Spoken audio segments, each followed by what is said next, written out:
Welcome back, guys. Good morning to all.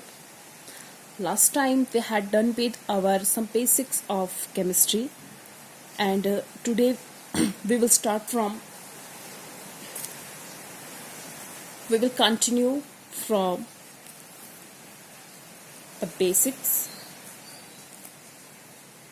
So last time we had done with opposite charges attract each other.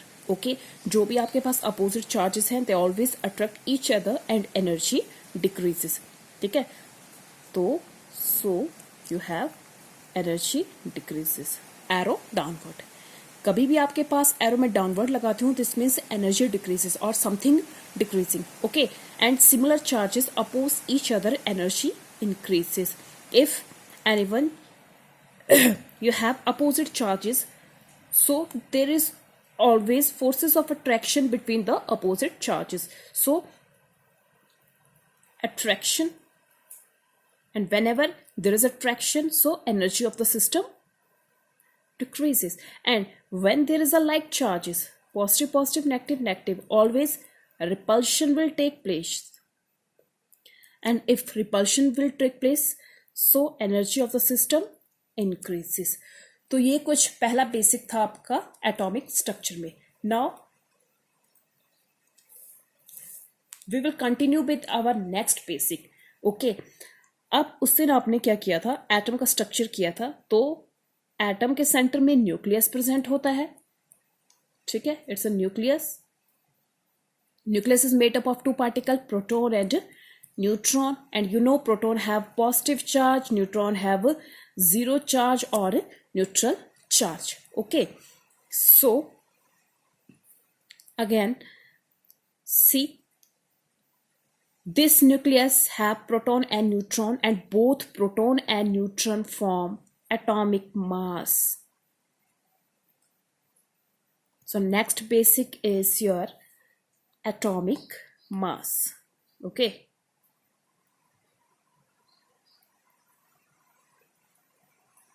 atomic mass and atomic number.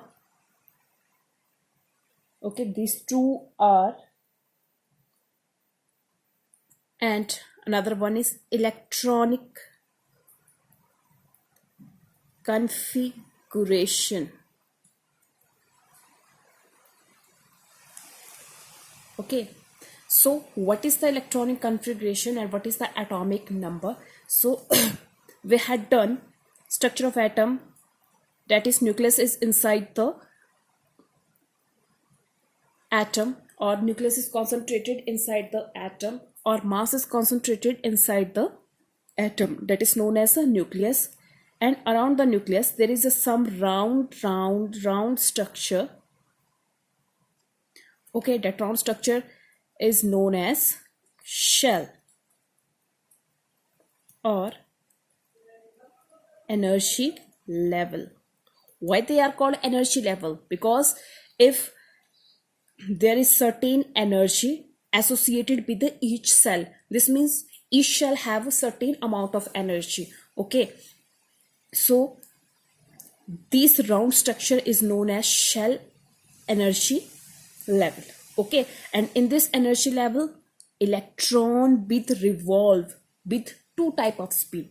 Okay, one spin is your this direction, like this, and this direction is called clockwise direction, and opposite direction is known as anti-clockwise direction. Okay, if electron is moving in this direction, clockwise direction, so spin is your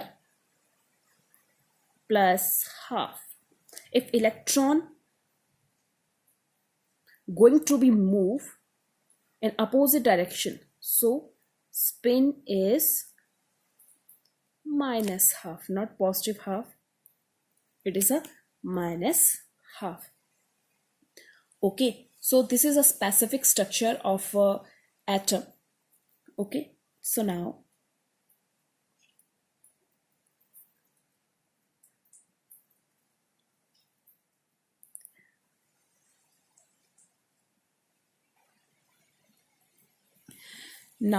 atomic number, symbol and mass number, ठीक है। So first one is atomic number. क्या होते हैं आपके पास, किसी भी atom में, any atom, ठीक है, in which how many electrons are present, एक एटम में कितने इलेक्ट्रॉन प्रेजेंट होते हैं, वो उसका क्या कहलाता है, एटॉमिक नंबर। फॉर एग्जांपल जैसे कि आपने 10th में भी किया हुआ है, ओके, कि जैसे आपके पास है फ्लोरीन, फ्लोरीन में कितने इलेक्ट्रॉन होते हैं, 9।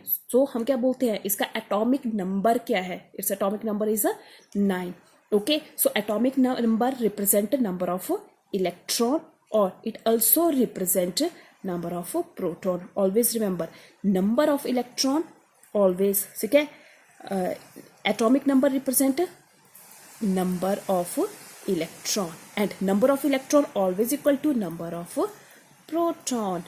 So अगर आपको इलेक्ट्रॉन के बारे में कुछ पता है तो आपको प्रोटॉन के बारे में भी पता लग जाएगा, ओके।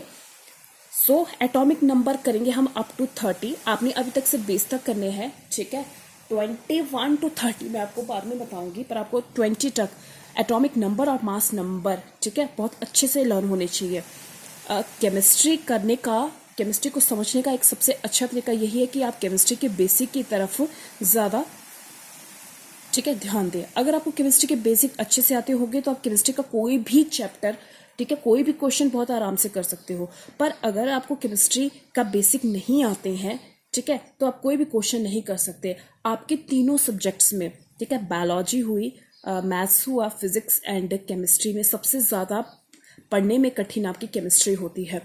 पढ़ने में कठिन केमिस्ट्री क्यों होती है, क्योंकि केमिस्ट्री का एक चैप्टर का दूसरे चैप्टर से कोई रिलेशन नहीं होता है, ठीक है। जैसा आप फिजिक्स करोगे, फिजिक्स में आप कुछ डेरिवेशन ड्राइव करोगे, तो इस डेरिवेशन का, ठीक है, जैसे आपने एक पॉइंट लिखा, इस पॉइंट का डेरिवेशन में कोई ना कोई दूसरे पॉइंट के साथ रिलेशन होगा, पर केमिस्ट्री में ऐसा रिलेशन नहीं होता, ठीक है। तो साथ साथ में आपने अपने नोट्स भी क्रिएट करते रहना है और समझने की कोशिश भी करनी है कि किस तरह से एटॉमिक नंबर होते हैं, कैसे मास नंबर निकालते हैं। ये सारा का सारा आपका बेसिक है, ठीक है। आगे आपने कॉम्पिटिटिव क्लासेस में भी जाना है, तो उसके लिए भी आपको इसकी प्रिपरेशन करना बहुत ज़्यादा ज़रूरी है। So always remember, atomic number is equal to number of electron and number of proton, okay। So we will start with our atomic number 1। so यहाँ पर हमारे पास एटॉमिक नंबर है, ठीक है, ये आपने ऑलरेडी 10 तक किए हैं और आपको अच्छे से आते हैं किस तरह से हमने एटॉमिक नंबर लिखते हैं। सो सिंबल, नाउ एटॉमिक नंबर का सिंबल, ठीक है। तो ऐसा एटम जिसके पास सिर्फ एक इलेक्ट्रॉन होता है, उसका सिंबल हम लिखते हैं H से, हाइड्रोजन, ठीक है। जिसके पास 2 इलेक्ट्रॉन उसको बोलते हैं हीलियम, 3 इलेक्ट्रॉन को lithium, beryllium, boron, carbon, nitrogen, oxygen, fluorine, neon, sodium, magnesium, aluminium, silicon, phosphorus, sulphur, chlorine, argon, potassium and last one is your calcium, okay. और अब आपने इसका मास नंबर कैलकुलेट करना है, ठीक है। अब मास नंबर कैसे कैलकुलेट करेंगे, अब ठीक है, जिस एटॉमिक नंबर के ऊपर मैंने इस तरह राउंड, ठीक है, एक सर्कल बनाया हुआ है, मैं आपको एक रूल बताऊंगी, जिस रूल के अकॉर्डिंग आपने इसको कैलकुलेट करना होता है, ठीक है। तो रूल इज, आपके पास एक रूल होता है, डेट इज, रूल क्या है हमारे पास, तो रूल इज, जो भी एटॉमिक नंबर ऑड नंबर में है, ठीक है, अगर आपके पास एटॉमिक नंबर ऑड है तो ऑड को आप डबल कर दोगे, और जब आप इसको डबल कर दोगे आपके पास मास नंबर आ जाएगा, ओके। और अगर आपके पास एटॉमिक नंबर इवन है तो इवन को आपने क्या करना है, इवन को भी डबल कर देना है। So what is the difference between two, ठीक है। तो जो ऑड वाले हैं उसको आपने डबल करना है, साथ में +1 एक और प्लस उस पर ऐड कर देना है, ठीक है। और सिर्फ इवन वाले को सिर्फ डबल करना है। और जिसको मैंने सर्कल से मार्क किया है, जैसे हाइड्रोजन, ठीक है, इसका मास इस फॉर्मूले से नहीं निकलता है, इसलिए एक्सेप्शनल केसेस हैं, ठीक है। जैसे हाइड्रोजन और था 1, ठीक है, अब पर इसका मास हमेशा क्या रहता है, 1 रहता है। नाइट्रोजन 7, ठीक है, वैसे 7 आपका और था तो और में हम 1 ऐड करते हैं तो 7 7 14, ठीक है, 14 और 1 क्या हो गया 15, पर इसका एटॉमिक मास हमेशा 14 होता है। अगेन नेक्स्ट वन देखो 18 इवन है, तो इवन को क्या करना है, डबल करना है, तो 18 18 18 + 18 36, ठीक है, पर इसका होता कितना है 40 होता है, ठीक है। तो क्यों इतना डिफरेंस है ये हम बाद में करेंगे, तो जस्ट आपको सबसे पहले मासेस निकालने आने चाहिए, ठीक है। So helium 2 is a even number, so if 2 is a even number, so 2 का double 2 and 2 4। Lithium 3 odd number, odd में एक ऐड करना है, ठीक है, डबल +1, तो 3 का डबल 3 3 6 और 1 7। 4 इवन नंबर, तो इसको क्या करना है, सिर्फ डबल करना है, तो 4 4 8। 5 बोरोन, ठीक है, ऑड नंबर, 5 5 10 और 1 11। कार्बन 6 6 6 12। ऑक्सीजन 8 8 16। 9 18 1 19 20। 11 11 22 और 1 23, ठीक है। और लास्ट जो आपके पास बचे, ठीक है, 12 13 14, ठीक है, अप टू 20, ये आपने खुद करने हैं। सो आपके लिए होमवर्क है कि आपने एटॉमिक नंबर और मास नंबर को, ठीक है, कंप्लीटली 20 तक करना है, लिखने आपने 30 तक हैं, ठीक है, एटॉमिक नंबर 30 तक लिखने हैं, मास नंबर भी 13 तक लिखने हैं। Thank you.